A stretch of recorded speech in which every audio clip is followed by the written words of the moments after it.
हाय नमस्ते। स्वागत है आपका बी वेल्दी हेल्प लाइव में। आज का be wealthy sorry be wealthy help live नहीं है, ये इंस्टा लाइव है बी वेल्दी का। आदत से मजबूर इंसान। देखिए तो आज का जो इंस्टा लाइव है ये काफी दिनों के बाद किसी के साथ किया जा रहा है और कुछ अलग सा है, कुछ नया सा है और बहुत ही इंटरेस्टिंग होने वाला है। तो जिन लोगों ने भी ज्वाइन कर लिया है उनको स्वागत है, शुक्रिया ज्वाइन करने के लिए। Hi Indu, thank you for joining. Hi Ritz rules, नमस्ते। और आज हम बहुत ही इंटरेस्टिंग दिलचस्प इंसान से बात करेंगे। इनसे मेरी मुलाकात कब हुई थी मुझे याद नहीं है ऑनेस्टली। 2013 से 2016 के बीच में कभी हुई थी और उसके बाद हम फोन पे टच में थे। हम लोग दोनों स्टार स्पोर्ट्स के लिए काम कर रहे थे। मैं एम्प्लॉय के तौर पे और वो फ्रीलांसर के तौर पे थे उस वक्त। और इतनी दिलचस्प कहानी है। हम हमेशा बात करते हैं ना कि लाइफ में रिस्क लेना चाहिए। निवेश में तो खैर हमेशा कहते हैं कि if you want to create wealth you have to take some risk, लेकिन हमें उस रिस्क का असली मायना समझ में नहीं आता। और ये जो शख्स जिनसे हम अभी बातचीत करेंगे उन्होंने आई थिंक रिस्क के हर एक अल्फाबेट को जिया है, गले लगाया है और आज अपने काम में ये एकदम बुलंदी पर है। और बहुत ही अच्छा लगता है ऐसे लोगों से बात करके, क्योंकि सक्सेसफुल होना सिर्फ हम टाटा बिरला अंबानी सक्सेसफुल की कैटेगरी में नहीं आते। वो हर शख्स जिसने अपनी लाइफ में रिस्क लिया है, आगे बढ़ा है, अपनी मुसीबतों में वो डटा रहा और उसको अपने पर भरोसा था और उसने बेबी स्टेप ले लेके अपनी अपनी पैशन को फॉलो किया है, वो सब इंसान हर मायने में सक्सेसफुल है। तो अब मैं ज़्यादा वक्त नहीं ज़ाया करूँगी और अभी हम मुलाकात करेंगे उस ख़ास शख्स से।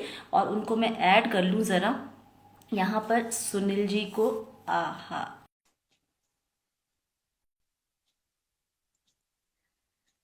सर जी आ जाइए।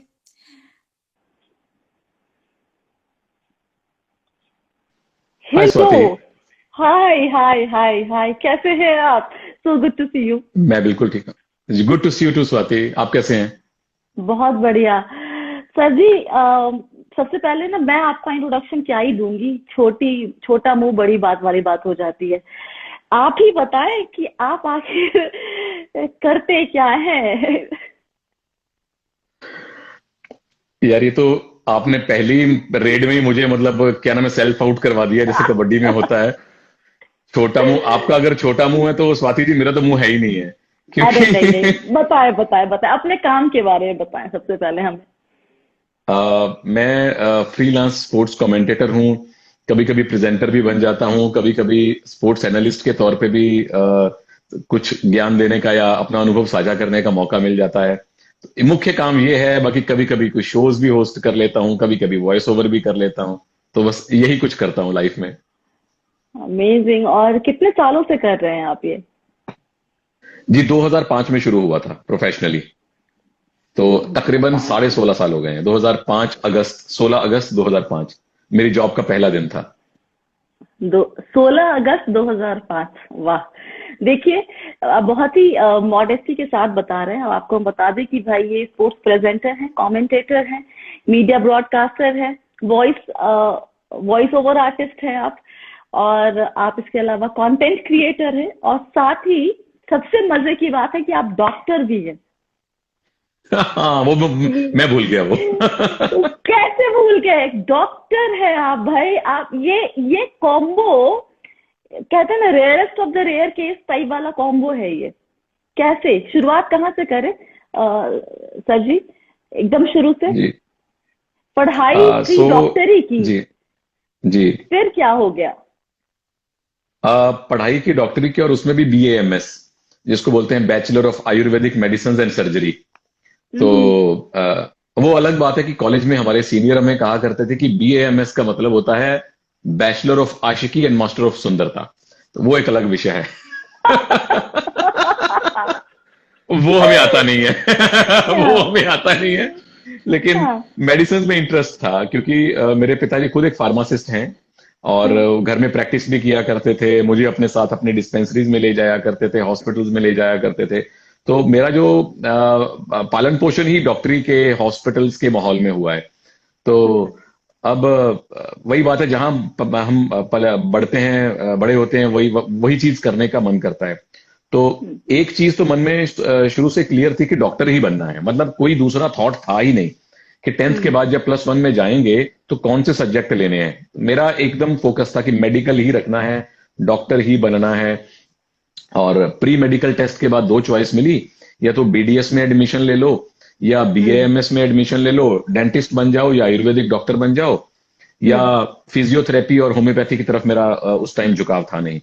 तो मैंने बीएएमएस को चुना, आयुर्वेद को चुना, क्योंकि उसमें थोड़ी सी एलोपैथी की पढ़ाई भी होती है, तो हमें लगा चलो एक फुल फ्लेजेड डॉक्टर बन जाएंगे। तो पंजाब में एक बड़ा छोटा सा नगर है, उसका नाम है मंडी गोबिंदगढ़, पटियाला के पास है। गोबिंदगढ़ को नॉर्थ इंडिया की स्टील सिटी कहा जाता है, क्योंकि वहां सिर्फ और सिर्फ स्टील फैक्ट्रीज हैं। अच्छा। तो वहां से मेरी एजुकेशन हुई है, देश भगत यूनिवर्सिटी से। देश भगत आयुर्वेदिक कॉलेज करके है, तो वहां से मैंने 5.5 साल वहां व्यतीत किए हैं। वहां से डॉक्टर बना हूं मैं। तो ये डॉक्टरी डॉक्टर की बन कहानी है। गए और उसके बाद ये खुरापात कहाँ से आया कि डॉक्टर बन तो गए हैं लेकिन डॉक्टरी करनी नहीं है? एक्चुअली स्वाति, डॉक्टर बन गया और डॉक्टरी करनी नहीं वाली बात ना मन में कभी आई नहीं थी। कल ही मेरे एक मित्र हैं डॉक्टर परमिंदर शर्मा, उन्होंने मेरी वो इंजेक्शन लगाने वाली फोटो देखी थी इंस्टा पे हाँ और जी, फेसबुक पे। देखिए।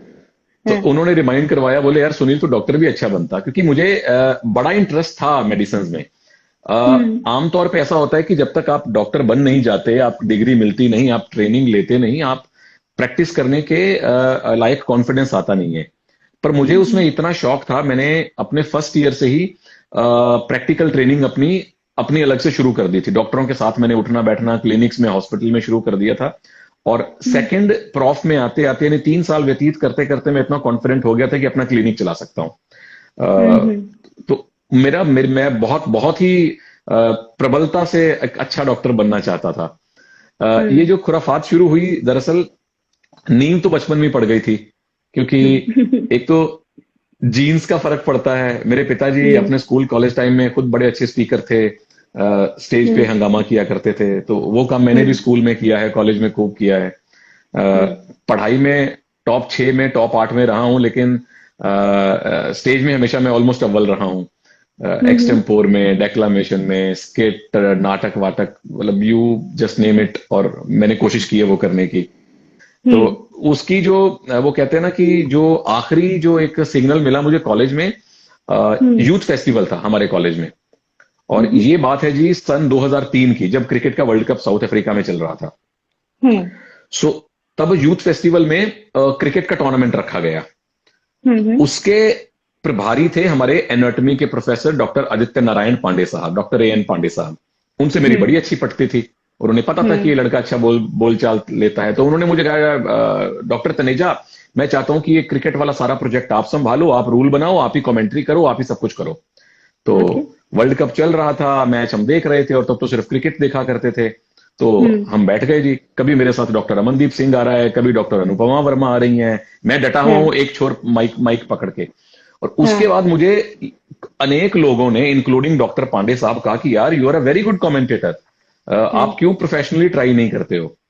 तो अब हमने एक कान से सुना, दूसरे कान से निकाल दिया। अब छोटे शहर में पले बड़े और छोटे शहर में डॉक्टर बन रहे हो, सपना सिर्फ डॉक्टरी का है, प्रोफेशनली हमें कौन कमेंटेटर बनाएगा यार? तो मुझे लगा कि चलो दोस्त हैं, डॉक्टर हैं, प्रोफेसर हैं, प्यार दे रहे हैं, तो मैंने गुरुजी का थैंक यू किया और उस कॉम्प्लीमेंट को अपने अंदर हजम कर लिया और उसको पी गया।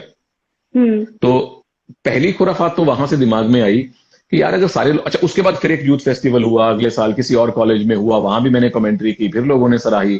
पर छोटे कॉलेजेस में यूथ फेस्टिवल में कमेंट्री करना और टीवी पे आके कमेंट्री करने में मतलब उतना ही अंतर है जितना सपने में अमीर बनना और यथार्थ में अमीर बनना। तो उसके बाद जब मैं फाइनल ईयर में था, तो एक टीवी पे रियलिटी शो आया, उसका नाम था क्लोजअप ड्रीम जॉब हर्षा की खोज। तो तब ये एक रियलिटी शो शुरू हुआ था। तो मेरे एक मित्र ने बताया कि यार ऐसे ऐसे करके एक रियलिटी शो आ रहा है जिसमें हर्षा वोगले आके बात कर रहे हैं और कह रहे हैं कि आप मेरी तरह कमेंटेटर बनना चाहते हैं तो ये नंबर पे डायल कीजिए, ऐसा कीजिए, वैसा कीजिए। तो किसी ने बताया कि यार तुम ऑडिशन दे दो इसके लिए। और वहां भी स्वाति, मेरा कॉन्फिडेंस लेवल ये था कि मुझे लगा कि यार मुझे कौन ऑडिशन में सिलेक्ट करेगा? इतने पूर्व क्रिकेटर बैठे हैं, इतने जर्नलिस्ट बैठे हैं, इतने दिग्गज वक्ता बैठे हैं इस देश में, मतलब मेरा कोई चांस नहीं है। तो उस ऑडिशन को देने की जो आखिरी तारीख थी, उस दिन मेरा कजन, मेरा डिस्टेंट कजन मेरे साथ रूम में बैठा हुआ था कॉलेज में, उसने मेरा फोन लिया, वो नंबर डायल करके मेरे कान पे लगा दिया, बोले भाई 20 रुपए लगेंगे, कम से कम ऑडिशन तो दे दे। तो हाँ। बड़े अधूरे मन से, अनमाने मन से मैंने ऑडिशन रिकॉर्ड किया अपना। और ऑडिशन में क्या करना था, आपको जस्ट इमेजिन करना है कि आप कमेंट्री कर रहे हो, आप किसी स्टेडियम में हो, जस्ट अपनी कमेंट्री का पीस रिकॉर्ड कर दो। तो मैंने 1 मिनट का, आधे मिनट का कमेंट्री का पीस रिकॉर्ड कर दिया और मैं भूल गया। हो गया, ठीक है, फॉर्मेलिटी पूरी कर ली। उसके 1 महीने बाद हमारी क्लास चल रही थी, चरक संहिता की क्लास चल रही थी। चरक संहिता का नाम सबने सुना हुआ है। हाँ। तो चरक संहिता की हमारी क्लास चल रही थी, मुझे दिल्ली के नंबर से कॉल आता है। तो मैं नीचे झुक के बेंच के डेस्क के नीचे की प्रोफेसर साहब डांटे ना, धीरे से बात करता हूँ।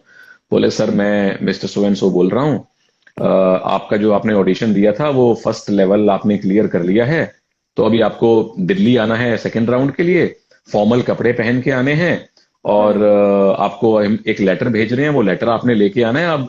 अब सेकंड राउंड शुरू होने वाला है। तो इस प्रकार से वो यात्रा शुरू हुई। ईश्वर की कृपा रही, second round, third, fourth, fifth, तो मतलब मैं उस हर्षा की खोज के रियलिटी शो में इंडिया में टॉप 6 में फाइनली पहुंच गया, सेमीफाइनल में पहुंच गया था। तो कोई उम्मीद नहीं थी, मतलब अच्छा उसके अंदर एक और बड़ी रोचक कहानी ये है कि जब हम 2-3 राउंड क्लियर कर लिए थे, तो उन्होंने पूरे भारत से टोटल 32 लोगों को सेलेक्ट किया। कोई 70-80 हजार लोगों ने ऑडिशन दिया था, 3 राउंड के बाद 32 लोग बचे और 32 लोगों को ESPN स्टार ने लेके जाना था बांग्लादेश। अच्छा। उस समय भारत की क्रिकेट टीम बांग्लादेश का दौरा कर रही थी। अच्छा। तो उनका प्लान ये था कि 16 लोगों को ढाका के टेस्ट में लेके जाएंगे, 16 लोगों को हम चिटगांव के टेस्ट में लेके जाएंगे और वहां इनसे लाइव कमेंट्री करवाएंगे। ओह। तो इमेजिन कॉलेज के फाइनल ईयर में पढ़ने वाला एक बच्चा फाइनली उसको, अच्छा मैं एक शादी में था जब मुझे कॉल आया, और शादी भी ऐसी वैसी नहीं थी, हम लोगों ने गेट क्रैश किया था कुछ मित्रों ने जो कॉलेज में हम लोग कई बार किया करते थे। दोपहर का टाइम था, रविवार का दिन था और हम अपने सबसे बेस्ट कपड़े पहन के, देखा शादी वहां हो रही है, चलो वहां आज पार्टी करते हैं। तो हम वहां पार्टी कर रहे थे, फिर दिल्ली के नंबर से कॉल आया कि आपको क्या नाम है, फाइनली जो है टॉप 32 में आप आ गए हो और आपको जाना है चिटगांव, तो 10 दिन के अंदर अपना पासपोर्ट हमें सबमिट करवा दो। तो मैंने कहा ठीक है जी, हो जाएगा जी। तो एंजॉय करते रहे, दोस्त थे वो भी बड़े खुश हुए। बाद में ध्यान आया, अबे पासपोर्ट तो है ही नहीं, बनवाया ही नहीं। सो बांग्लादेश कैसे जाएंगे? सो हमने तो पूरी क्लास में हंगामा कर दिया कि मैं बांग्लादेश जा रहा हूँ। बांग्लादेश मतलब भारत के सामने तो बांग्लादेश की क्या ही कोई बिसात है, लेकिन कॉलेज के स्टूडेंट के लिए, क्रिकेट की कमेंट्री के लिए, और मतलब जहां जिस देश में हाँ, क्रिकेट एकदम रग रग में खून की तरह बहता है बेसिकली, वहां पर हाँ, मौका हाँ, मिल हाँ, रहा है लाइव कमेंट्री करने का, ह्यूज थिंग। ह्यूज। अरे मतलब ये नहीं था कि पहला विदेशी दौरा बांग्लादेश हो रहा है या अमेरिका में हो रहा है, लेकिन क्रिकेट की कमेंट्री, अब मैंने पूरी अपनी क्लास में डंडोरा पीट दिया। उसके बाद पता चला जी पासपोर्ट ही नहीं है। अच्छा अगले दिन ये भी खबर आई कि शायद कुछ कुछ डिप्लोमेटिक प्रॉब्लम थी भारत और बांग्लादेश के बीच में, कि शायद दौरा रद्द ना हो जाए। तो जो खुराफाती लोग थे वो मेरे मजे भी ले रहे थे, भाई बांग्लादेश जा रहा है, पासपोर्ट बन गया, वो खबर आई थी बांग्लादेश दौरा कैंसिल हो जाएगा। उसके बाद हम लोग भागे चंडीगढ़, मैं, मेरा बड़ा भाई और बड़े भाई के साले साहब, यहां से अप्रोच वहां से अप्रोच, ये जुगाड़। पासपोर्ट ऑफिसर साहब के हाथ जाके, मैंने सामने जाके हाथ पैर जोड़े कि सर बांग्लादेश जाना है, कमेंट्री करने का मौका मिल रहा है, करियर बन जाएगा, प्लीज मेरा पासपोर्ट मुझे बनवा दो। तो उन्होंने कहा ठीक है 10 दिन में पासपोर्ट ले लो। तो मैंने कहा सर 10 दिन बाद तो मुझे बांग्लादेश जाना है, तो मुझे तो 3 दिन में पासपोर्ट चाहिए क्योंकि वीजा लगने में 1 सप्ताह लगेगा। तो नहीं माने। फिर मैंने ESPN स्टार में कॉल किया, मैं कहा भाई प्लीज अपने लेटर हेड पे लिख के दो। उन्होंने अपने लेटर हेड पे लिख के दिया। फिर पासपोर्ट ऑफिसर साहब का, अच्छा उस टाइम तो पासपोर्ट ऑफिस में घुसना बहुत बड़ी बात थी और पासपोर्ट ऑफिसर के रूम में जाना तो बहुत ही बड़ी बात थी। तो किसी तरह से पहुंच गए, उनको लेटर दिखाया। अब वही बात है कि जब ईश्वर मेहरबान हो तो चीजें सही हो जाती हैं। तो उनको दया आ गई, उन्होंने लिख के दे दिया कि इसको कल पासपोर्ट इशू किया जाए। तो तत्काल में 24 घंटे के अंदर मेरा पासपोर्ट बना। मैं चंडीगढ़ से अगले दिन सुबह सुबह सरकारी बस में बैठ के अपने मित्र के साथ दिल्ली आता हूँ। ESPN के ऑफिस में जाके जो प्रोडक्शन मैनेजर थे ऋषभ ऋत्विक, उनको मैंने सुबह सुबह आके पासपोर्ट दिया और फिर शांति से वापस गया। मैं वापस कॉलेज गया और बताया हाँ पासपोर्ट मिल गया, मैं बांग्लादेश जा रहा हूँ। तो वो कहानी के अंदर की कहानी है। वो दौरा हुआ। और आ, मनीष बटाविया भी आपके साथ ही थे उसी हर्षा की खोज में, वो लोग वो भी थे साथ में ना? मनीष बटाविया हर्षा की खोज में भी था स्वाति, और हाँ वो भी उन्हीं 16 लोगों में शामिल था जिनको चिटगांव जाना था।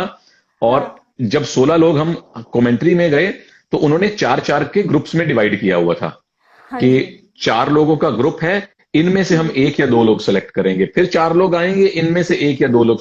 मैं और मनीष बटाविया एक ही 4 लोगों के ग्रुप में चार थे में। इकट्ठे। अरे बाप तो रे। हमारी हमारी जो जोड़ी है वो उस चंडाल चौकड़ी का हिस्सा उस थी। तो वो और बटाविया बटाविया वाज रॉकिंग। हम्म। या तो ये बताएं, जब ये हो गया और तो बांग्लादेश का टूर मनीष भी की हो जब बारी गया। आई, हाँ जी, सॉरी टूर भी सॉरी टू हो गया। इंटरप्ट। मैं हम्म। या तो वहां पे मेरा सिलेक्शन डायरेक्टली हो गया। मैंने लाइव टीवी पे बताया गया कि आप अगले राउंड में क्वालिफाई कर क्वार्टर फाइनल में पहुंच गए हैं। मनीष का सिलेक्शन लाइव नहीं हुआ था। ओहो। मनीष का सिलेक्शन लाइव नहीं हुआ, उसके बाद में ऑडियंस की पब्लिक की वोटिंग करवाई गई, वहां पे हुआ। तो वी बोथ मेड इट, हम दोनों इंडिया में टॉप 6 में पहुंचे।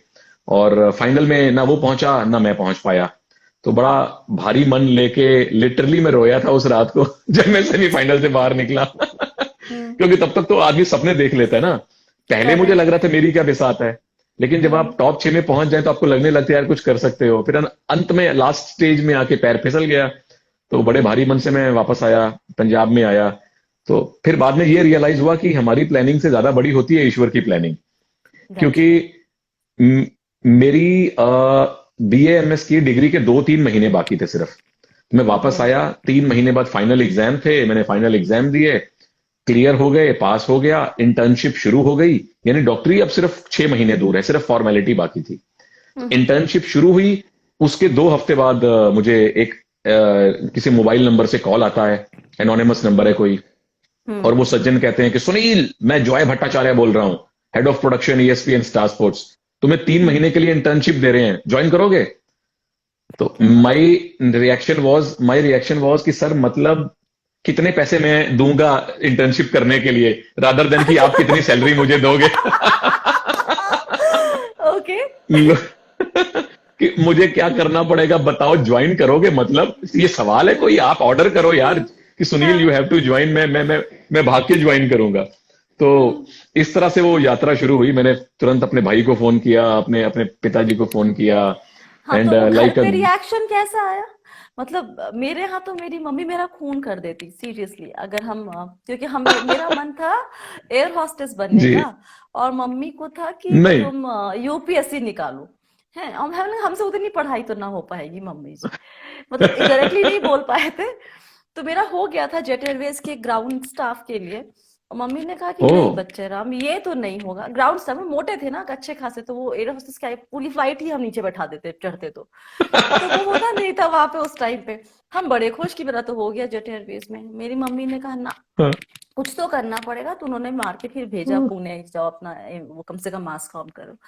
सो मेरे यहाँ से ओके। एकदम पैशन नहीं कहेंगे, आई थिंक ग्लैमर क्वेश्चन बहुत था उस मेरे फील्ड में। तो हाँ, मुझे उसमें जाने का बड़ा मन था, एयर हॉस्टेस बनेंगे, एकदम टिप टॉप बन के घूमेंगे ना। अंग्रेजी बोलनी आती नहीं थी, मतलब देखिए अरमान बहुत बड़े बड़े थे। तो आपके घर में क्या था? वहां पे सपोर्टिव थे पेरेंट्स? यार वो स्वाति बहुत ही it was a pleasant surprise for me. मैं जब हम्म। स्पेशली स्कूल टाइम में, मतलब मेरी भी गलतियां थी, मैं +1 में हूँ, +2 में हूँ। और अगर आप +1 और +2 में आप मेडिकल पढ़ रहे हैं तो ऐसा माना जाता है कि 2 साल तो आपको अपने दोस्तों के नाम भी याद नहीं रहते, आपका आपका ध्यान सिर्फ किताबों में होना चाहिए। और मैं उन 2 सालों में भी कभी ये वाले इंटर स्कूल कंपटीशन में जा रहा हूँ, वो वाले इंटर स्कूल कंपटीशन में जा रहा हूँ। और हाँ। लिटरली लिटरली लिफाफे भर के ट्रॉफीज लेके आया करता था। 6 मेडल आ रहे हैं, 7 ट्रॉफीज आ रही हैं, इसमें भी भाग लिया, उसमें भी पहला प्राइज आया। और टैलेंट जब मैं कूट प्राइज कूट ले के भरा हुआ था। हाँ।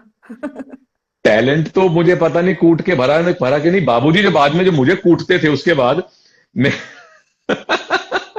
लिटरली मेरी कुटाई हुई है। और मेरे फादर के ये शब्द थे कि तेरी जिनिया ट्रॉफी है ना, मैं अग ला दांगा इन्हां नूं। इन सबको आग लगा दूंगा मैं। क्योंकि मतलब उस टाइम तो ये नहीं पता था ना कि बड़ा होके ये मीडिया में चला जाएगा, कमेंटेटर बन जाएगा। तब तो ये था कि भाई मेडिकल रखा है, डॉक्टर बनने की चाह है, ट्यूशन पे जाते नहीं हो, घर में पढ़ते नहीं हो, और भाई इंटर स्कूल कंपटीशन में भाग ले रहे हो। तो उस टाइम तो मतलब मैंने कभी सोचा भी नहीं था कि पिताजी ऐसे सपोर्ट करेंगे। पहला मुझे प्लेजेंट सरप्राइज ये तब मिला, अच्छा थोड़ा बहुत लिखने का शौक था, तो एक एक लोकल लेवल का अखबार है हमारे वहां पे, प्रताप केसरी, जो 4 5 7 शहरों में चलता है। उसमें मैं स्कूल में 9th या 10th में था, तभी से आर्टिकल लिखता था, कभी कभार 6 महीने में एक बार, साल में एक बार। तो वो सराहे जाते थे आर्टिकल्स। तो मेरे फादर ने वो पढ़ा, तो पहली बार मेरे मेरे भाई ने पढ़वाया कि यार चल शायद थोड़ी शाबाशी मिल जाए छोटे भाई को, वैसे तो डांट पड़ती रहती है हमेशा। तो and father was very impressed. उन्होंने कहा कि यार तू अच्छा लिखता है, इफ यू अगर पत्रकार बनना चाहते हो तो उस लाइन में चले जाओ, मुझे मुझे कोई आपत्ति नहीं है। तो वो पहला प्लेजेंट सरप्राइज था। दूसरी बार जब अब BA MS में एडमिशन हो गया, उन्होंने मेरी लगन देख ली कि मेरा डॉक्टरी में कितना इंटरेस्ट है। मैं सारा दिन घर में उनसे सिर्फ और सिर्फ मेडिकल फील्ड की बातें करता था। छुट्टी में अगर मैं अपने घर 2 दिन के लिए भी आया हूं, तो 2 दिन भी मैं सिविल हॉस्पिटल में डॉक्टर चलाना के पास जाके बैठता था, उनसे सीखता था। कभी क्या नाम है, सूचर लगाने सीख रहा हूं, कभी ये इंजेक्शन लगाने सीख रहा हूं, ये सीख रहा हूं। तो घर वालों को पता चल गया कि इसके अंदर लगन भी सीरियस है है और बंदा, हाँ। सीरियस है। और वैसे भी कॉलेज में एडमिशन हो गया तो आप 99% डॉक्टर बन के निकलते ही हो। तो हाँ। एक संतुष्टि हो गई थी उनको कि ये अच्छा डॉक्टर बनेगा। उसके बाद जब हर्षा की खोज आई और फादर ने पहली बार मुझे टीवी पे देखा, तो सीना उस टाइम ना चौड़ा हो गया पापा जी का। सीना चौड़ा हो गया। और वो मेरे लिए I think one of the moments of my life है। या उस टाइम 2002 2003-4 में नोकिया का 6600 फोन बड़ा फेमस हुआ था। वो ट्रायंगुलर शेप का मोटा सा फोन था, और वो था बड़ा महंगा, 15-20 हजार का। तो और मिडिल क्लास फैमिली के लिए उस टाइम 15-20 हजार बहुत बड़ी चीज थी। तो जी। कॉलेज के स्टूडेंट, टीन एज है, वो फुकरे हम भी कम नहीं थे, तो मैं पीछे पड़ा हुआ था कि मुझे नोकिया 6600 चाहिए, नोकिया 6600 चाहिए। और फादर वाज लाइक, जो 3310 लेके दिया हुआ ना, इसी से गुजारा कर लो तुम। तो जब उन्होंने पहली बार मुझे टीवी पे देखा, स्वाति, क्वार्टर फाइनल देखा, और क्वार्टर फाइनल में जीता था, और मतलब सॉर्ट ऑफ डंके की चोट पे जीता था। I was really good in that round. Harbhajan Singh का इंटरव्यू किया, 2-3 और मैंने राउंड क्लियर किए, तो वो सब ने मिलके देखा।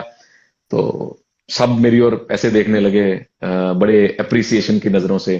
फादर ने कुछ नहीं बोला, मेरे भाई की तरफ मुड़ के बोले, ये कौन से फोन की बात कर रहा था, कितने का आता है, 15 का, ले दे इसको। क्या बात है।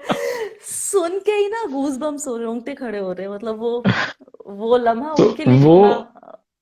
हाँ मतलब एज अ सन, मुझे एज अ एक बेटे के तौर पे मुझे पहली बार लगा कि यार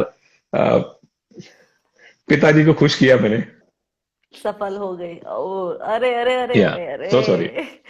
अरे नहीं नहीं, यही तो इंसान की खासियत है। इमोशंस है तो निकलेंगे ना या बाहर, ऐसा थोड़ी ना है। सो वाह, उस दिन अमेजिंग। पहली बार लगा कि पिताजी खुश है मेरे लिए। तो या जिंदगी में कुछ किया मैंने।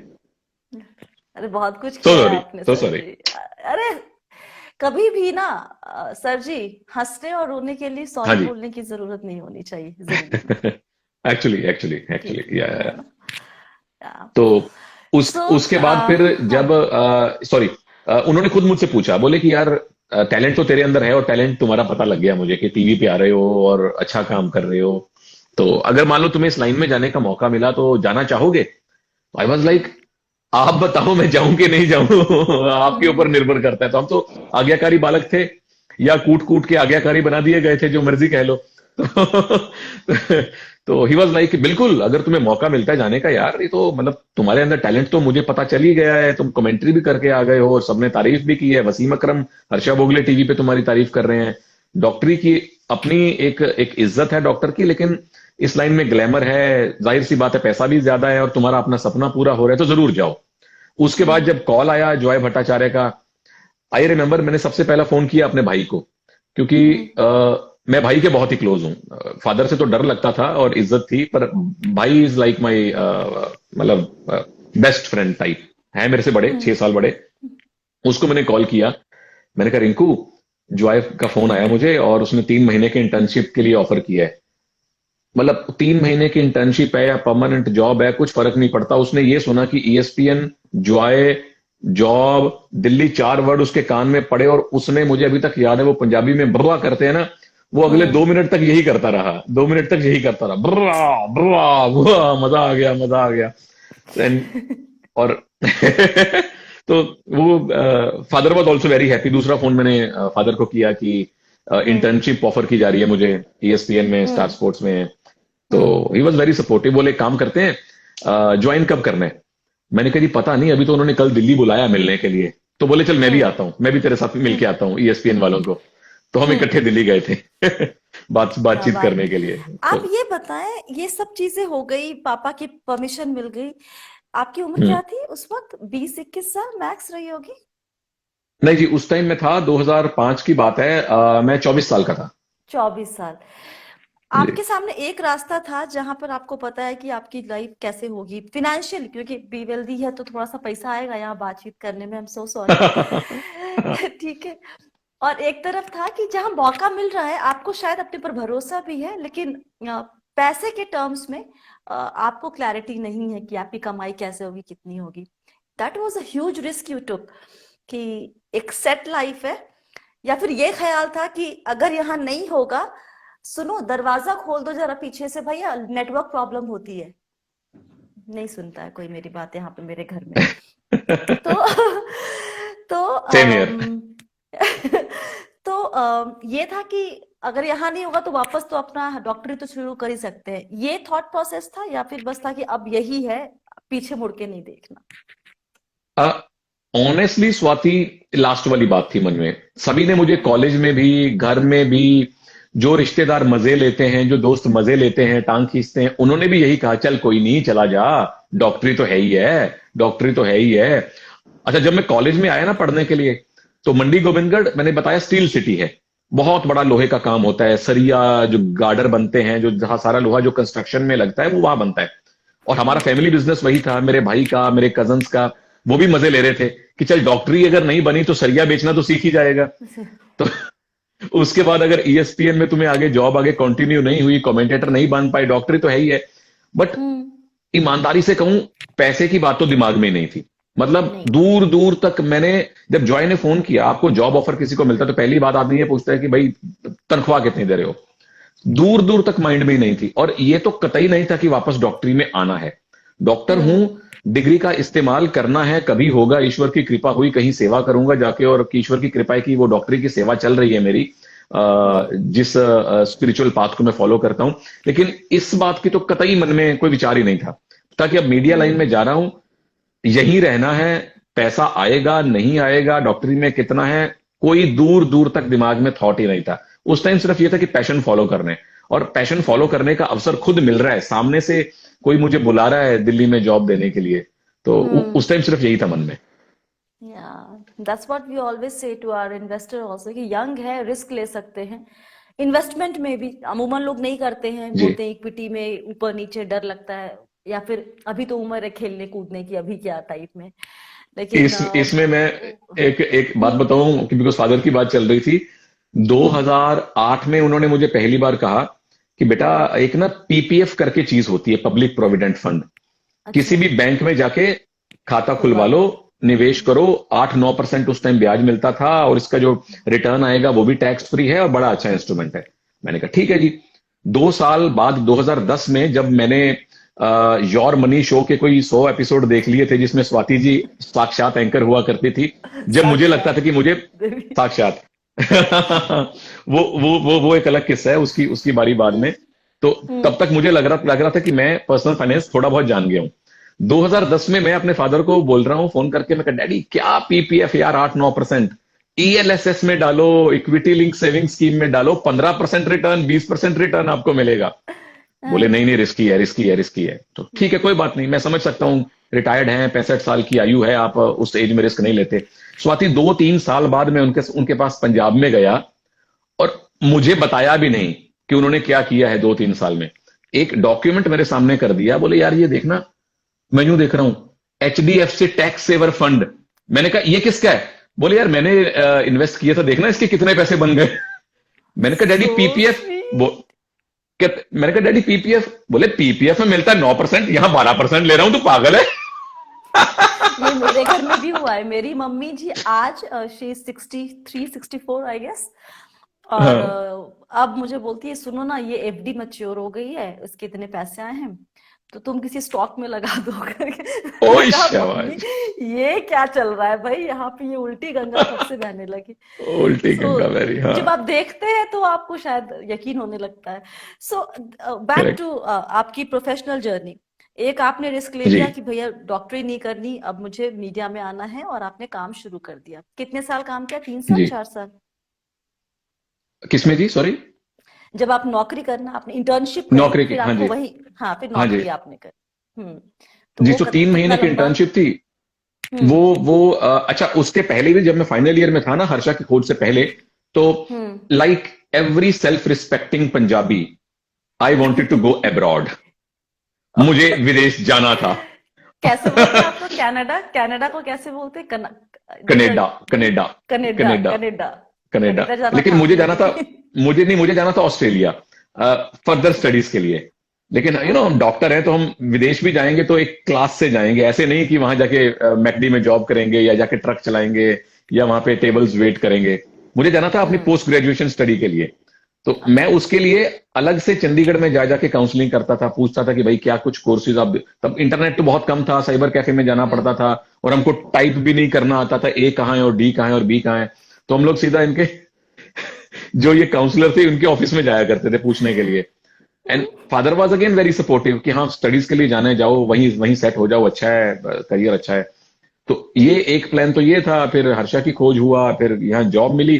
तो जॉब जो है वो मेरी 2000 मैंने 5 में ज्वाइन किया। 2009 तक मैं ईएसपीएन स्टार में रहा, और हम्म 2009 में ही मैं चला गया मोबाइल ईएसपीएन में। तो ओके। तकरीबन 4 साल के आसपास मैं टीवी में रहा, और वहां भी मैंने मेनली कमेंट्री ही की थी। हम्म हमारे बॉस और मेरे मित्र मुझे कहते रहे कि प्रोडक्शन सीख ले, प्रोड्यूसर भी बन जा, ये भी सीख ले, वो भी सीख ले। और बिल्कुल सही कहते थे। पर अपने दिमाग में था फितूर कि मुझे तो बनना ही हम्म कमेंटेटर है, मुझे तो या एंकर बनूंगा कभी ना कभी, नहीं तो कमेंटेटर ही हम्म बनना है। और मुझे टीवी में मुझे मुझे कुछ और चीज समझ नहीं आती थी। मुझे नहीं पता हम्म था रन ऑर्डर कैसे बनाए जाते हैं, मुझे नहीं पता था शो कैसे बनाए जाते हैं। मुझे ये था कि चाहे क्रिकेट हो, हॉकी हो, फुटबॉल हो, चाहे हम्म सिंक्रोनाइज स्ट्रीमिंग हो, मैं कमेंट्री करना जानता हूं या सीख हम्म सकता हूं उस चीज को। तो हम्म 3.5 4 साल वही किया मैंने, ईएसपीएन में स्टार स्पोर्ट्स में कमेंट्री ही की। मोबाइल हम्म ईएसपीएन में गया, वहां भी कमेंट्री की। वहां कुछ कंटेंट, पहली बार मैंने कुछ अलग काम किया, क्योंकि काम हम्म करना पड़ा, नौकरी थी तो करना ही था। तो वहां मैंने कंटेंट जी। क्रिएट किया, हम्म मोबाइल कंपनीज के लिए स्पोर्ट्स का ही कंटेंट हुआ करता था। तो ये चला 2005 से लेके 2013 तक, तकरीबन साढ़े हम्म सात 8 साल में ईएसपीएन और मोबाइल ईएसपीएन में रहा था। जी। और उसके बाद फिर आपने बोला कि ओके फाइन, नौकरी को करो टाटा बाय बाय, अब मुझे फ्रीलांस करना है। ये फितूर क्यों आया भाई? ये इसके बीच में 1 साल और की कहानी है स्वाति जी। हाँ 2013 में 2013 में हुई थी हॉकी इंडिया लीग। हॉकी अच्छा। इंडिया लीग शुरू होते हम्म होते ईएसपीएन और स्टार अलग अलग हो चुके थे। तो हाँ वो और 1 मंथ का मेरे पास, हाँ और उसके बाद हुई थी मेरी आपसे मुलाकात स्टार स्पोर्ट्स के ऑफिस में। और वो 2013 में मैंने ज्वाइन किया था, करेक्ट। 2013 में हॉकी इंडिया लीग के बाद इनफैक्ट एक एशिया कप को लेके वर्कशॉप थी, कमेंटेटर्स की अच्छा। वर्कशॉप थी, महालक्ष्मी वाले स्टूडियो के कौन से 7th फ्लोर पे शायद। और मैं उस रूम में जाता हूं, सामने स्वाति बैठी है। बिलीव यू मी, ऐसा नहीं कि आप सामने है तो बोल रहा हूं, मैंने आपको देखा and that was a fan boy moment for me. Swati, अयो। Your money, this was me. अरे मैं तो आपका बहुत बड़ा फैन हूं, कितने मैंने शो आपके देखे हैं। तो वहां पहली बार आपसे मुलाकात, आई वाज सो हैप्पी कि अरे चलो, अब तो मैं साक्षात सामने मिलके आपसे टिप्स लूंगा, कौन सा म्यूचुअल फंड लिया जाए, वगैरह वगैरह वगैरह। तो वो जो 1 साल बीच में था, मैं हम्म ईएसपीएन और स्टार इनफैक्ट उस टाइम अलग अलग हो रहे थे। तो हम्म अगेन ईश्वर की कृपा, मुझे किसी जॉब कंसल्टेंट का फोन आया कि आज तक में एक वैकेंसी निकली है उनकी हिंदी मोबाइल टीम के हेड की, टीम लीडर की। हम्म तो हम्म मैं इंटरव्यू देने गया, और इंटरव्यू था, टेस्ट था, वो क्लियर हुआ। तो मैंने 10-11 महीने वहां जॉब की, मतलब एक तरह से डेस्क जर्नलिज्म किया, मोबाइल जर्नलिज्म किया मैंने लगभग दस अच्छा। ग्यारह महीने तक। हम्म जी। उसी के दौरान आपसे मुलाकात हुई, एक दो हॉकी के इवेंट किए। तो हम्म अच्छा, उसके बाद फिर क्या हुआ, 2014 की स्टार्ट में हॉकी इंडिया लीग का दूसरा सीजन आया। तो हम्म फिर स्टार स्पोर्ट्स की तरफ से किसी मित्र का फोन आया कि वर्कशॉप है, क्या आप आना चाहोगे? तो मैं गया वर्कशॉप में। तो यहाँ तो वर्कशॉप का कल्चर है कि ट्रेनिंग होती है, काफी चीजें बताई सिखाई जाती हैं। तो वर्कशॉप में मैं आया, उसके बाद पता चला कि आप दोबारा से सिलेक्ट हो गए हो, तो 1 महीने का टूर्नामेंट है, आ जाओ। लेकिन मैं तो जॉब कर रहा हूँ इंडिया टुडे ग्रुप में, आज तक ग्रुप में, कैसे आऊंगा मैं 1 महीने के लिए? छुट्टी तो मिलेगी नहीं, और नियमों के भी खिलाफ है। जॉब करते हो, फ्रीलांस काम नहीं आप कर सकते, वो भी इतना बड़ा। राइट, तो करेक्ट। उस टाइम आई थिंक वो मेरी जिंदगी का सबसे बड़ा रिस्क था। क्योंकि जब आपकी जॉब है, दिल्ली में है, और 1 साल 10 महीना मैंने पत्रकारिता भी, चाहे डिजिटल पत्रकारिता की है, पत्रकार उसका भी अनुभव हो गया। और मुझे खबरों का, राजनीति में दिलचस्पी रखने का, थोड़ा पर्सनल फाइनेंस का बहुत शौक था। अब थोड़ा कम हो गया राजनीति का। उस टाइम तो ऐसा था कि मैं न्यूज चैनल सुबह से लेकर रात तक देखता था, बाप रे। नॉन स्टॉप देखता था। हाँ, मतलब I was a news junkie. तो वो चीज मुझे अच्छी लग रही थी। और मेरी 10-12 लोगों की टीम थी, और मेरे जो बॉस थे, Suresh Kumar ji, Kamlesh ji, they use to give me free hand. कभी उन्होंने एडिटोरियली इंटरफेयर नहीं किया। तो कौन सी न्यूज लेनी है, क्या, कौन सी न्यूज आपकी लीड स्टोरी है, कौन सी सेकंड स्टोरी है, कभी उन्होंने Was इंटरफेयर it नहीं दिया। difficult for Yeah. you to quit that job and get into freelancing? I think difficult साबित हुआ नहीं, हुआ भी और नहीं भी हुआ, लेकिन वो एक रिस्क था। उसमें मुझे कई लोगों ने, इंक्लूडिंग माय वाइफ, लोगों ने अपोज किया कि यार तुम्हें 1 साल पहले जॉब मिली है, और कोई अच्छा खासा रेज भी मिला है जब आपने जॉब स्विच की है, प्रोफाइल भी है, टीम लीडर हो, और एक नई संभावना बन गई है लाइफ में कि अब पत्रकारिता में भी आपका एक अनुभव बनता जा रहा है, इस लाइन में आगे जा सकते हो, और आपको तो शौक है पत्रकारिता करने का, नेताओं से बात करने का, उनकी उनकी न्यूज कवर करने का, तो क्यों छोड़ रहे हो? Yeah, correct. और फ्रीलांसिंग में कोई गारंटी तो है नहीं, हाँ, एक correct. सर्टेनिटी है नहीं। आपको एक नहीं। इवेंट मिला, दूसरा मिलेगा कि नहीं मिलेगा, और मिलेगा तो कब मिलेगा। और पर अगेन सरप्राइजिंगली मेरे फादर ने सपोर्ट किया मुझे उसमें। क्या वाइफ बात है। वाइफ थोड़ा सा विरोध में थी।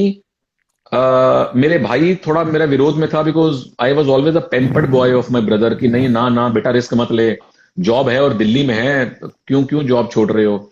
और मेरे फादर ने थोड़ा सा कहा, लेकिन बाद में कहा चल बेटा कोई नहीं, अगर तुझे कॉन्फिडेंस है तो कर ले। वो बेशक। ये बताएं, फाइनेंशियली आपने अपने आप को सिक्योर कर लिया था जब आप एक फुल टाइम जॉब से आप फ्रीलांसिंग में जी। जाते हैं, तो आपको मालूम होता है हाँ कि जी। घर के खर्चे, तब आपकी बेटी भी तब तक इस दुनिया में आ चुकी थी, और उनके भी हाँ जी। एडमिशन वगैरह की बातें आपने कहा था कि चल रही थी। तो वाइफ का परेशान होना आई थिंक जायज है वहां पे, कि भाई घर चलाना है, रिस्पॉन्सिबिलिटी है। How did you plan for जी, दैट? उसमें स्वाति ऐसा है कि मेरे पास आई थिंक 1 से 2 साल का फाइनेंस था, पैसा था, 1 से 2 साल की सैलरी जो है। क्योंकि again coming from a middle class background, ये चीज सिखाई भी गई और हमने खुद ऑब्जर्व भी की कि जिंदगी में जितना कमाते हो सारा खर्च नहीं करना है आपको। उधार लेके तो कुछ करो ही ना, लोन तो लेना ही नहीं है, और उल्टा जो कमा रहे हो उसमें से बचाओ। ये बताया भी गया और हमने ऑब्जर्व भी किया, क्योंकि पिताजी गवर्नमेंट जॉब में थे, मम्मी गवर्नमेंट जॉब में थी, मिडिल क्लास फैमिली थी, और हमने देखा कि किस तरह से उन्होंने छोटा छोटा सेव करके बहुत कुछ हम लोगों को दिया। बहुत कुछ उन्होंने जोड़ा, बहुत निवेश भी किया।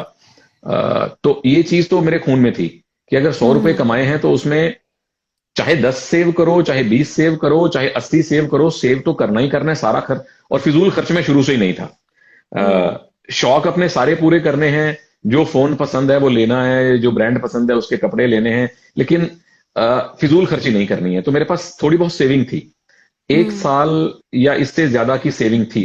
आई थिंक 1 से 2 साल तक की सैलरी मैंने अपने सेव करके रखी थी। और वाइफ भी डॉक्टर है, वो भी जॉब कर रही थी, अभी भी कर रही हैं।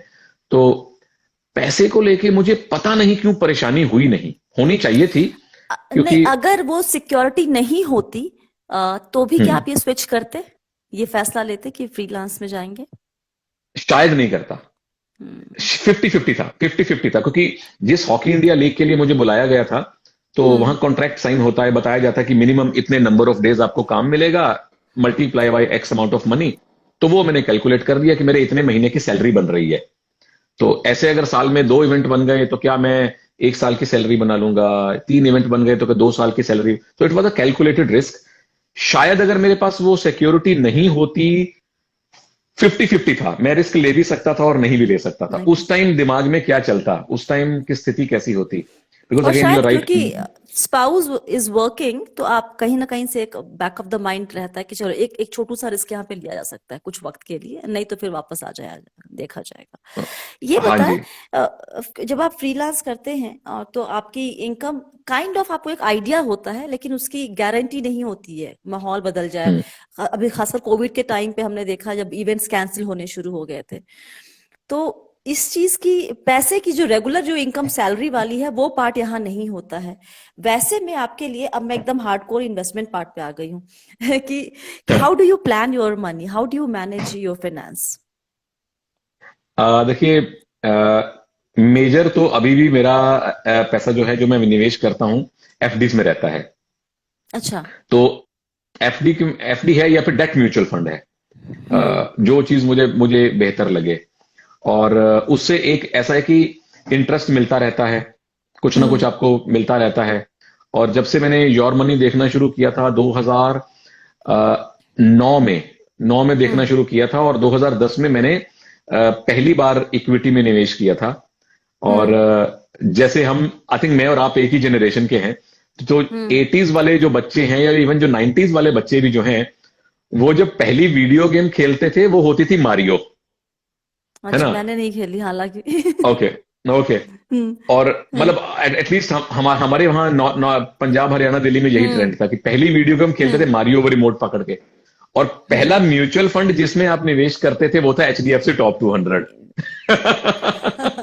या हाँ, ये इससे मैं इत्तेफाक रखूंगी एकदम 101%। हाँ। तो मैंने पहला म्यूचुअल फंड, अगेन उसी लाइन पे चलते हुए, प्रशांत जैन साहब, ईश्वर आपको लंबी उम्र दे, आपने हम्म। बहुत पैसा बनाया लोगों के लिए, जो म्यूचुअल जी। फंड मैनेजर हैं इसके। तो पहला हम्म। म्यूचुअल फंड वो लिया। पहली जो मेरी एसआईपी थी वो 3,000 रुपए की थी। 1,000 में डालता था अच्छा। एचडीएफसी टॉप 200 में, 1,000 हम्म। डालता था एचडीएफसी बैलेंस्ड फंड में, और हम्म। 1,000 डालता था एचडीएफसी मिड कैप अपॉर्चुनिटीज में। अच्छा, तीनों एक ही फंड हाउस में? हम्म। तीनों एक ही फंड हाउस में थे, बिकॉज अगेन हाँ। उनका नाम बड़ा सुना था, प्रशांत जैन का, हम्म। और तीनों के हिस्टोरिक हम्म। रिटर्न देखे। और आपके शो पे जो एक्सपर्ट थे वो इन तीनों फंड्स की बहुत चर्चा करते थे। तो बाकी मैंने करेक्ट। अपना दिमाग लगाया कि एक जो है हम्म। ब्लू चिप फंड है, एक जो है रिस्क हम्म। फंड है, एक बैलेंस फंड है, तो एक बैलेंस हो रहा है मेरे पोर्टफोलियो में। अच्छा। So amazing. हाँ जी। तो अभी कैसे मैनेज कर, मेरा सवाल ये था सर जी कि जब आपकी रेगुलर सोर्स ऑफ इनकम नहीं है, हालांकि आप अभी ज्यादा एफडी और आपने कहा डेट में रहते हैं, तो इक्विटी में अभी एक्सपोजर रखते हैं कि आपने अब उसको एकदम ही खत्म कर दिया है? नहीं नहीं, बिल्कुल बिल्कुल रखता हूँ स्वाति जी। मतलब एसआईपी तो मेरी रिलीजियसली चल हम्म। रही है। तो वो ईश्वर की कमिटमेंट कृपा है कि एसआईपी की, हाँ एग्जैक्टली वही कमिटमेंट जो एसआईपी की है, यहाँ पे जो नौकरी करते हैं वो लोग कहते हैं कि बचा नहीं पाते, जबकि आपकी एक रेगुलर सोर्स ऑफ इनकम है, आप फ्रीलांस है, जी। आपका सोर्स ऑफ इनकम रेगुलर नहीं है, फिर भी आपने कमिटमेंट की हुई है एसआईपी की। How do you maintain that thing, आप कैसे मैनेज करते हैं वो? तो उसमें ऐसा है कि मान लीजिए हमने एक इवेंट कवर किया, उसमें हमें एक हम्म। एक्स अमाउंट ऑफ पैसा मिल गया, और मुझे हम्म। पता है कि मेरे अगले 6 महीने का या 1 साल का इतना घर चलाने का खर्च है। हम्म। वो अमाउंट अलग से पड़ी रहेगी मेरे सेविंग्स अकाउंट में या किसी लिक्विड फंड में। और हम्म। उससे जो मुझे बचा मिला वो मैंने एक अलग एफडी में डाल दी, और वहीं से मेरी सारी 1 साल की एसआईपी चलती आ रही है। वाह वाह, अमेजिंग। मतलब प्लानिंग थैंक्स टू जबरदस्त यू। करते हैं यार। अरे अरे, मेरा थैंक्स टू यू। देखिए, बताने वाले बहुत लोग होते हैं, करना सबसे अहम काम होता है, आप कर लेते हैं वो बहुत बड़ी बात है। So amazing. All right. तो इतने साल हो गए, अब क्या फ्रीलांस रेगुलरली आगे यही करेंगे या कुछ प्लान, आगे भी कोई और रिस्क लेना है? 2 रिस्क तो आपने बड़े बड़े ले लिए, अब और कोई रिस्क लेना है जिंदगी में? पता नहीं, ये 2 रिस्क भी मैं, इनफैक्ट अगेन पहले वाला जो रिस्क था स्वाति, वो तो एक तरह से गॉड का गिफ्ट था। वो तो जी। मैं मानता हूं कि वो तो मतलब क्या नाम है, वो पेड़ के नीचे बैठे हैं और फल आपकी झोली में गिर गया है, तो उसको तो मैं हाँ। वरदान मानता हूं, उसको तो मैं रिस्क जी। मानता ही नहीं हूं। और जी। ऐसा वरदान जो हर कोई हासिल करना चाहता है, हम्म। और हर किसी को मिलता है नहीं मिलता मुझे पता नहीं। सो वो तो ऐसा एक वरदान था जो मेरी खुशकिस्मती से मिला। दूसरे वाला रिस्क था जब मैंने हम्म। पत्रकारिता की नौकरी छोड़ के वापस कमेंट्री और फ्रीलांस कमेंट्री, जहां कोई गारंटी नहीं है कि काम मिले। और अगेन कोविड का जो 1.5-2 साल का पीरियड था, जिसमें हम सभी लोग घरों में ही बैठे हुए थे, कोई रेगुलर सोर्स ऑफ इनकम नहीं था। तो वो एक्चुअल में एक रिस्क था। पर मैं बड़ा प्रबलता से ईश्वरवादी इंसान हूं। ईश्वर में मेरी बहुत गहरी आस्था है, अपने गुरु में मेरी बहुत जी। गहरी आस्था है। और इस बात को मैं बहुत ही अंदर से मानता हूं कि जो प्रारब्ध में लिखवा के आया हूं वो कोई टाल नहीं सकता। वो चाहे दैट्स राइट। मेरी जिंदगी के चाहे सुख हैं चाहे दुख हैं, चाहे हित हैं चाहे अहित हैं, वो होके रहेंगे। तो इसलिए मुझे जब मैंने जॉब छोड़ी और फ्रीलांसिंग में कदम रखने की सोची, तो अंदर से एक बहुत शक्ति मिल रही थी कि यार कोई नहीं। मुझे ना एक सरदार जी मिले, तो उन्होंने पंजाबी में बताया, जो हम कई बार सुन चुके हैं। उन्होंने मुझे रिमाइंड करवाया कि बेटा, समंदर में जो सीप होती है ना, उसके अंदर भी एक जानवर होता है, सीप के अंदर बंद रहता है। उस सीप के अंदर भी रेत के कण रहते हैं। तो ईश्वर ने उस सीप के अंदर बंद जानवर के लिए भी भोजन का इंतजाम करके रखा हुआ है। तो तो बड़ी छोटी सी लेकिन बहुत बड़ी बात है। तो मैं घनघोर ईश्वरवादी इंसान हूं। तो आगे का रिस्क मुझे पता नहीं, कुछ नया अगर जीवन में एक्साइटिंग करने को मिला तो तो जरूर कोशिश करूंगा, करेंगे, जरूर, क्यों ट्राई। नहीं। हाँ। हाँ, एक पार्ट आपका देखिए, मुझे लगता है कि अगर लाइफ में financially you are in place, और आप स्पिरिचुअली भी अगर आप सही तरीके से जा रहे हैं आगे, तो आप जितने मन उतने रिस्क ले लीजिए। जो होगा अच्छे के लिए ही होगा उसके। Yeah. यहाँ पर कुछ सवाल अगर आपने करना है सुनील जी से, तो प्लीज लिखिए। एक तो मुझे ना ये इंस्टा लाइव में ना सुनील जी बड़ी दिक्कत होती है, हाँ जी। हमें ना वो कमेंट दिखता ही नहीं है। पता, आप तो बहुत रेगुलरली करते हैं, लेकिन मुझे ना वो हाँ, स्क्रॉल करना पड़ता है निक बार बार, चला और जाता समझ, है। हाँ, हाँ हाँ वो हाँ। चला जाता है बार बार। तो इसमें एक सवाल जो बार बार दिख रहा है कि पटना की टीम क्यों नहीं खेल रही है, पूछ रहे हैं लोग, भाई बताएं। हाँ हाँ।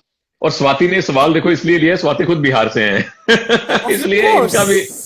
हाँ नहीं, हाँ वो इतनी बार आ हाँ। गया है नजर पे कि मुझे लगा बाकी टीम के बारे में नजर कोई में पूछ ही नहीं रहा। पटना, हाँ, तो नहीं, बताएंगे मुझे कि। भी ऑनेस्टली आइडिया है नहीं, क्योंकि मैच हो रहे हैं बैंगलोर में और हम लोग हैं हम्म। मुंबई के स्टूडियो से कमेंट्री कर रहे हैं। तो हमें हाँ। दो उसमें चीजें होती हैं। एक होता है ब्रॉडकास्ट पार्टनर जो है स्टार स्पोर्ट्स, अब आप तो जानते हैं। दूसरी जी। है लीग, जो लीग चलाते हैं, उस कंपनी का नाम है मशाल स्पोर्ट्स, जो बेसिकली इस लीग के करता धरता है। तो जो मैचेस का शेड्यूल बनता है कि कौन सी टीम कब खेलेगी, कब बाद में खेलेगी, वो मशाल स्पोर्ट्स डिसाइड करती है। और उसको टीवी पे दिखाना कैसे है, कमेंट्री कौन सा कमेंटेटर करेगा, हिंदी में कौन, इंग्लिश में कौन, तमिल तेलुगु में कौन, आज के प्री शो में एंकर कौन है, एक्सपर्ट कौन है, ग्राफिक कौन, ये सारी चीजें करता है स्टार स्पोर्ट्स। तो मेरा संबंध है स्टार स्पोर्ट्स से, डायरेक्टली मशाल स्पोर्ट्स से संबंध है नहीं। तो शेड्यूल अच्छा अच्छा। बनाना, चेंज करना, ये लीग कमिश्नर साहब के उनके तत्वाधान में आता है। तो उसकी मुझे ओके। कोई जानकारी नहीं है। आपको लोग प्रभु भी बोलते हैं क्या? क्योंकि बहुत सारे कमेंट्स में दिख रहे हैं राम राम प्रभु। ये कुछ ऐसी चीज है जो मुझे तो आइडिया नहीं है, आप बताएं। लोग बोलते हैं आपको प्यार से प्रभु बोलते हैं क्या? यार वो स्वाति, ऐसा हुआ, मुझे पता नहीं कैसे हुआ, लेकिन इस बार कमेंट्री में मेरे मुंह से प्रभु निकल रहा है। अच्छा। हाँ, मतलब एक बार अंपायर थे, उन्होंने डिसीजन देना था 2 पॉइंट्स, फिंगर हाँ। दिखाई एक, तो उन्होंने कहा 2 पॉइंट्स पटना पायरेट्स, फिंगर दिखाई एक, तो मेरे मुंह से अनायास निकल गया, अरे प्रभु उंगलियां तो 2 दिखाइए। तो अगर मान लो कोई अगर प्लेयर अगर एकदम से उसने कोई ब्लंडर टाइप कर दिया, तो अनायास एक बार मुंह से निकल गया, अरे प्रभु क्या कर रहे थे आप ये। तो वो शायद मुझे लगता है कि उस चक्कर में लोग मुझे प्रभु कहना शुरू कर गए हैं। तो ये मुझे ऐसा लगता है कि चलो इसी बहाने से ही आदमी ईश्वर को याद तो कर रहा है। यही बहुत बड़ी बात है। RV_8848 ये पूछ रहे हैं, सर तो क्रिकेट की कमेंट्री में बड़े मैच, बेसिकली क्रिकेट के बड़े मैच की कमेंट्री कब कर रहे हैं आप? मेरे हाथ में नहीं है। मुझे भी अपने लाइव सेशन में सबसे ज्यादा सवाल यही पूछा जाता है। ये पूरी तरह से चैनल्स का प्रेरोगेटिव है कि वो क्रिकेट की कमेंट्री में किसको बुलाएंगे, कबड्डी में किसको, ओलंपिक में किसको, फुटबॉल में किसको। और मुझे ऐसा लगता है कि अब चूंकि पूर्व क्रिकेटर इतने ज्यादा हैं और इतने अच्छे वक्ता हैं हर भाषा में, इंग्लिश में, हिंदी में, तमिल में, तेलुगु में, तो एक नॉन क्रिकेटर के लिए क्रिकेट की कमेंट्री में जाना थोड़ा सा मुश्किल हो गया है। तो और जाहिर सी बात है, अगर मैं किसी भी चैनल का हेड हूं और मेरे पास अगर 100 टेस्ट 50 टेस्ट खेला क्रिकेटर है जो बहुत अच्छा बोल लेता है, तो जाहिर सी बात है मैं भी उनको चुनूंगा। उसके बावजूद मैंने 2-3 इनफैक्ट 2006, 7, 8 में मैंने खूब क्रिकेट कमेंट्री की है, टीवी पर की है। मनिंदर सिंह के साथ, चेतन शर्मा पाजी, निखिल चोपड़ा, सबा करीम, विवेक राजदान, इन सबके साथ बहुत कमेंट्री की है। तो जी। और अभी हाल में पिछले साल इनफैक्ट मैंने आपके बिहार में जाके बिहार क्रिकेट लीग की कमेंट्री की थी क्या बात है। पटना में। उसके जी। 1.5 साल पहले कतर में कतर T10 क्रिकेट लीग किया हम्म। था। जब जब कोई कोई मौका मिलता है तो जरूर करता हूँ। तो हम्म। कबड्डी है या ओलंपिक है या दूसरे जो टूर्नामेंट हैं, जहां जहां प्रभु बुलाते हैं वहां वहां हम चले जाते हैं। अच्छा, एक सवाल यहाँ पर। अम, देखिए, मैं क्योंकि कबड्डी फॉलो नहीं करती हूँ बहुत ज्यादा, तो मुझे प्लेयर्स के नाम नहीं पता है, लेकिन कीर्तमान 368, आपको शायद आवाज मेरी नहीं आ रही होगी कान में, राइट? आपका नहीं, ये आपके ब्लूटूथ, हाँ, ब्लूटूथ कनेक्शन आपका डिस्कनेक्ट हो गया है एक्चुअली। एक मिनट, मैं ब्लूटूथ। जी। जी। अब आप सुन पा रहे हैं मुझे? हाँ, मुझे आवाज आपकी आ रही थी, मुझे ये समझ में आ गया था कि आपको मेरी आवाज कान में नहीं जा रही होगी। नहीं नहीं, कोई ये पूछ रहे हैं कि राहुल चौधरी कब खेलेगा हाँ, हाँ, ये किस टीम के, तो पहले तो पता है प्लेयर है, मुझे तो ये भी नहीं पता है। I am so sorry. Rahul Chaudhari फिलहाल पुनेरी पल्टन में खेल रहे हैं। या अच्छा। मैं यूं कहूं कि पुनेरी पल्टन में नहीं खेल रहे हैं, इसलिए लोग सवाल अच्छा। पूछ रहे हैं ये। So okay. राहुल से मैंने 5-7 दिन पहले एक इंस्टा लाइव किया था, इंटरव्यू किया था। उनके जो हम्म। कोच साहब हैं अनूप कुमार जी, उनके साथ मैंने 10-15 दिन पहले इंस्टा लाइव किया था। और हम्म। दोनों से पहला सवाल मैंने यही पूछा था कि प्रभु राहुल कब खेलेंगे, अनूप जी राहुल कब जी। खेलेंगे। सो हम्म। अब राहुल हैं बड़े ही सीनियर प्लेयर, अच्छा। प्रो कबड्डी के सबसे वरिष्ठ और सबसे बड़े प्लेयर्स में से एक। तो अनूप ने हम्म। जो मुझे बताया, अब कोच की प्लानिंग है, अब हम तो डिसाइड नहीं कर सकते कौन सा प्लेयर कब खेलेगा। कोच की जी। ये प्लानिंग है कि राहुल चूंकि बड़ा प्लेयर है, हम्म। एक्सपीरियंस्ड है, तो मैं उसको तब उतारूंगा जब मुझे उसकी बहुत ज्यादा जरूरत है। ऐसा ना हो ओके। कि मैं उसको शुरुआती मैचेस में उतार दूं और वो चोटिल हो जाए और मेरा सबसे बड़ा प्लेयर बेंच पे बैठ जाए, क्योंकि 2-3 प्लेयर हैं जो हम्म। शुरू में चोटिल होकर जो घर जा चुके हैं। 3 प्लेयर का नाम तो मुझे याद हम्म। है, और 3 में से 2 तो बहुत ही सीनियर प्लेयर है। तो उनके कोच साहब हम्म। की ये प्लानिंग है कि अभी तो यंग बच्चे हैं, अच्छा। वो कर रहे हैं। राहुल को मैं तब उतारूंगा जब मुझे जीत चाहिए ही चाहिए, जब मुझे सही राहुल है। चाहिए, तो ये उनकी प्लानिंग मुझे एकाएक चक दे इंडिया की जो का डायलॉग है, जो वो है। सीनियर प्लेयर को जाके बोलते हैं कि वो हाँ, पूछते हैं कि मुझे क्यों, और या फिर आज क्यों। तो हाँ, आज इंडिया को उसके सबसे सीनियर प्लेयर की जरूरत है। जी, जरूरत है। बिल्कुल। Correct, correct. इसलिए करेक्ट।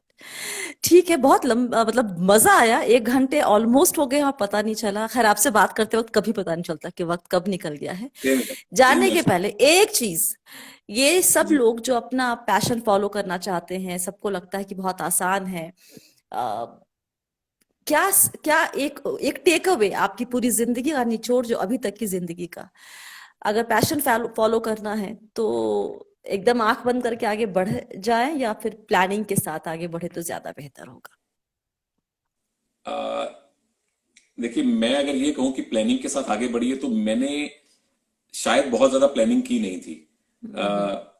अगेन शायद लोगों को ये लगे कि चलो अब ये कमेंटेटर है, 16 साल से कमेंट्री कर रहा है, तो कुछ भी बोलेगा तो हम मान लेंगे।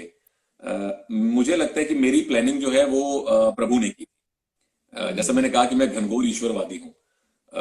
अभी कल परसों ही मैं एक स्पिरिचुअल रिकॉर्डिंग कर रहा था, और वो बात मैं बड़ी प्रबलता से मानता हूँ और सबसे शेयर करना चाहता हूँ कि जैसे हम मेले में जाते हैं, वहां कठपुतलियां नाच रही होती हैं, और लेकिन वो अपने आप नहीं नाचती हैं, उनको नचाने वाला पीछे बैठा है, उसके हाथ में डोर है, वो उंगलियां हिलाता है, कठपुतलियां नाचती हैं। तो मेरे कुछ लोग ईश्वरवादी नहीं हैं, जो लोग नास्तिक हैं वो शायद ना माने, लेकिन मेरे लिए वास्तविकता यही है कि हम सब कठपुतलियां हैं, तो ईश्वर नचा रहा है। तो इसलिए मैंने प्लानिंग की भी और नहीं भी की, रिस्क लिया भी और नहीं भी लिया। पहला मुझे जो अपॉर्चुनिटी मिली वो मुझे वरदान मिला, मेरी झोली में आके फल गिरा। और दूसरी बार मैंने थोड़ा सा रिस्क लिया, लेकिन मुझे लग रहा था कि यार इतना बड़ा रिस्क अगर ले रहा हूं तो ईश्वर मेरा साथ देगा। पैशन फॉलो करना बड़ा जरूरी है।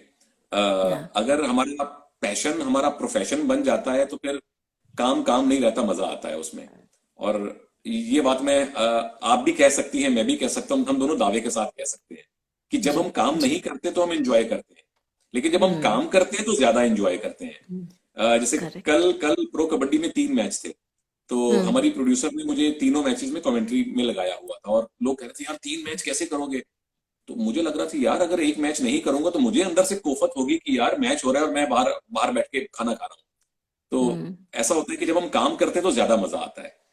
तो पैशन तो यस। फॉलो करना बड़ा जरूरी है, पर दिल और दिमाग के बीच में अगर संयम रहेगा दोनों चीजें अगर पैरेलल चलेंगी तो ईश्वर पे अति निर्भरता भी थोड़ी सी कम हो जाएगी। वो भी कहेंगे कि भाई मैं तुमको नचा रहा हूँ ठीक है, लेकिन तुम खुद भी तो अपने हाथ पैर थोड़े से मारो। मारो, करेक्ट। एक बड़ी और वो काम बड़ी आपने किया, आपने ये काम किया है। आप कहते हैं कि पहला मौका मुझे वरदान के तौर पे मिला, जरूर मिला है। मौके सबको मिलते हैं, लेकिन अगर आपने शुरुआत से बचपन से इंटरेस्ट बाकी चीजों में नहीं दिखाई होती, वो रिकॉर्डिंग करके ऑडिशन के लिए नहीं भी, भले ही आपके दोस्त ने कहा कि चल कर, लेकिन एंड ऑफ द डे करने वाले आप होते हैं, कोई आपके बिहाफ पे नहीं कर सकता। और आई मौके एग्री। उन्हीं के सामने आते हैं जो कहते हैं ना कि अगर आपके मन में है करने की ललक, और आप भगवान, मतलब भगवान या यूनिवर्स, में मानती हूँ कि देखता है कि इसके अंदर है वो जज्बा, तो वो मौके आपको जरूर देगा। अदरवाइज वो मौके दिखेंगे भी नहीं शायद, अगर आप नहीं दिखेंगे भी करेंगे तो। नहीं। हमारे या गुरु ने एक बड़ी अच्छी लाइन कहते हैं, और आई थिंक जिंदगी जी। का जो फलसफा है एक लाइन के अंदर आ जाता है। He says, hmm. Grace comes with effort and effort comes with grace. दोनों चीजें पैरेलल चलती हैं। हमें नहीं पता कि हमारे मस्तक पे क्या लिखा है, हमारे प्रारब्ध में क्या लिखा है। हमारे हाथ में कर्म करना है, कर लो, फल मिल गया तो खुश रहो, ना मिला तो इसको ईश्वर की कृपा समझो और आगे बढ़ो। ना मिला तो दूसरों के लिए तालियां बजाते रहो। दूसरों के लिए तालियां बजाते हैं। ताली जी जी बजाते बिल्कुल। रहो। बहुत बहुत बहुत शुक्रिया सुनील जी, मतलब मजा आ गया बात करके। थैंक यू, एक तो शुक्रिया आपका स्वाति। नई नई काम, हमेशा 24 घंटे पैसे और इन्वेस्टमेंट के बारे में बात करते करते कभी कभी वहां भी फटीग सा आ जाता है। और हमें लगता है कि लाइफ में सीखना, अ, लोगों की कहानियां सुन के आप जितना सीख सकते हैं, वो आप उसका अंदाजा नहीं लगा सकते। हमें, मैंने शुरुआत में भी कहा था कि सक्सेसफुल लोग सिर्फ बड़े घर या बड़ी गाड़ियों में नहीं घूमते हैं, वो आपके अगल बगल भी हैं। बस आपको उनको जानने की जरूरत होती है। उनकी जिंदगी का सफर अगर आप समझ लें तो हर इंसान सक्सेसफुल है। थैंक यू सो मच आज वक्त थैंक यू वेरी निकालने मच के लिए। Swati. Thank you so much. और मुझे ये बताइए कि इस समय जो नए निवेशक जुड़ना चाहते हैं मार्केट में, उनके लिए सही टाइम है कि अभी थोड़ा इंतजार करना चाहिए? देखिए, मार्केट में हमेशा कहा है कि कभी कोई सही या गलत टाइम नहीं होता है, डिपेंड कि आप कौन सा एसेट क्लास में जा रहे हैं। मुझे लगता है कि हम में से ज्यादातर निवेशकों को शेयर मार्केट की समझ नहीं है, उनको स्टॉक पिकिंग का आइडिया नहीं होता है। वो सिर्फ टिप्स पे और लोगों की बात सुन सुन के, कि खबरें आती है ना, ये मल्टी बैगर 1 साल में डबल कर दिया, ट्रिपल कर दिया पैसा, वो जाते उठा लेते हैं। अगर आप उस कैटेगरी के निवेशक हैं, और मुझे लगता है आप होंगे, कि अगर अभी तक निवेश नहीं किया है, नए निवेशक है, तो आप उसी कैटेगरी के होंगे। प्लीज जाइए और शुरुआत कीजिए इंडेक्स फंड के साथ। एच डी नाम फंड के बता भी दूं, मतलब सामने ही लिखा हुआ था मेरे व्हाइट बोर्ड पे। इंडेक्स फंड से शुरुआत कीजिए, एक्सपीरियंस लीजिए।